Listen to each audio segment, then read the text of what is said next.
عالم اسلام میں سے عالم عرب ان کے شکنجے میں جا چکا، کیوں بنا کر کھڑے ہوئے ہیں اسرائیل کو ماننے کے لیے اور سر تسلیم خم کرنے کے لیے؟ بہرحال نوٹ کر لیجئے، عالم عرب جا چکا۔ کوئی دن کی بات ہے، میں سنسنی پیدا نہیں کرنا چاہتا، لیکن حالات اور واقعات سے نگاہیں بند کرنا بھی کوئی دانش مندی کی بات نہیں ہے۔ یہ ایودھیا کی مسجد شہید کی گئی، ابھی یہ ایک بہت بڑا مزار جو ہے شہید کیا گیا، اور اس کے ساتھ کئی مسجدیں شہید کی گئی۔ یہ سب کیا ہے؟ یہ مسلمانوں کی نفس دیکھی جا رہی ہے کہ کوئی غیرت اور حمیت نام کی کوئی شے باقی ہے؟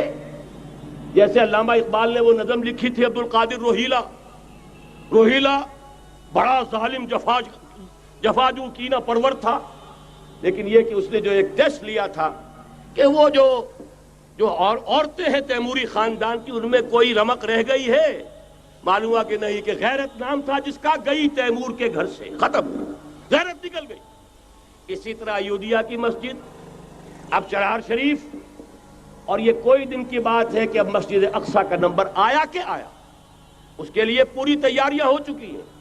یروشلم کا مشرقی حصہ خالی کرایا جا چکا ہے، اس کے اندر اب پورا تسلط یہودی کر رہے ہیں، یہاں تک کہ اب کے یاسر عرفات صاحب نے بھی کچھ نہ کچھ جو ہے احتجاج کی بات کی ہے، حالانکہ اب تک ہر بات مان کر منقار زیرے پر تھا، لیکن یہ کہ ایک وقت آتا ہے آخر کار اسے بھی کچھ بولنا پڑ گیا ہے۔ لیکن یہودی اب پیچھے قدم ہٹانے والا نہیں ہے، ان کا تھرڈ ٹیمپل، تیسری مرتبہ ہیکل سلیمانی تعمیر ہونا ہے۔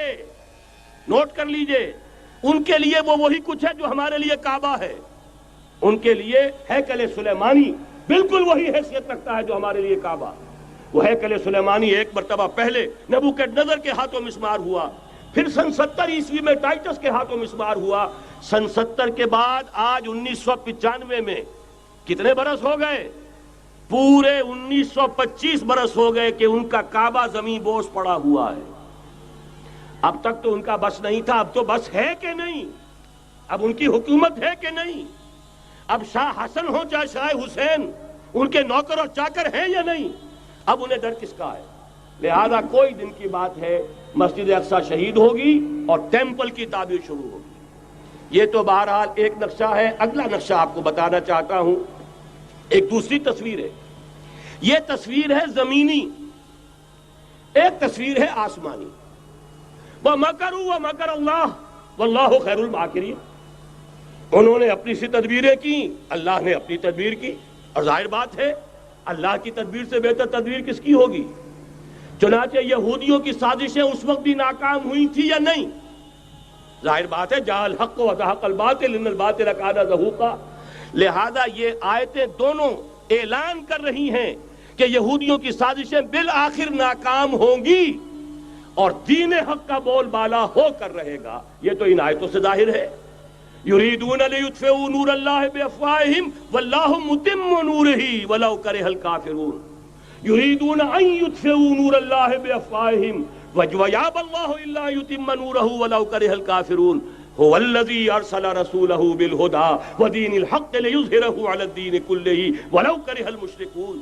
اللہ نے تو بھیجا ہی ہے اپنے رسول کو اس فیصلے کے ساتھ اور یہ ذمہ داری اور مشن دے کر کہ جو دین حق آپ کو دے کر بھیجا جا رہا ہے اسے غالب کیجئے، نافذ کیجئے، قائم کیجئے، اس مشن کے ساتھ بھیجا جا رہا ہے۔ قرآن کہتا ہے ببانگ دہل وما ارسلناک الا کافۃ للناس بشیرا ونذیرا۔ اے محمد صلی اللہ علیہ وسلم، ہم نے نہیں بھیجا ہے آپ کو مگر پوری نوع انسانی کے لیے بشیر اور نذیر بنا کر۔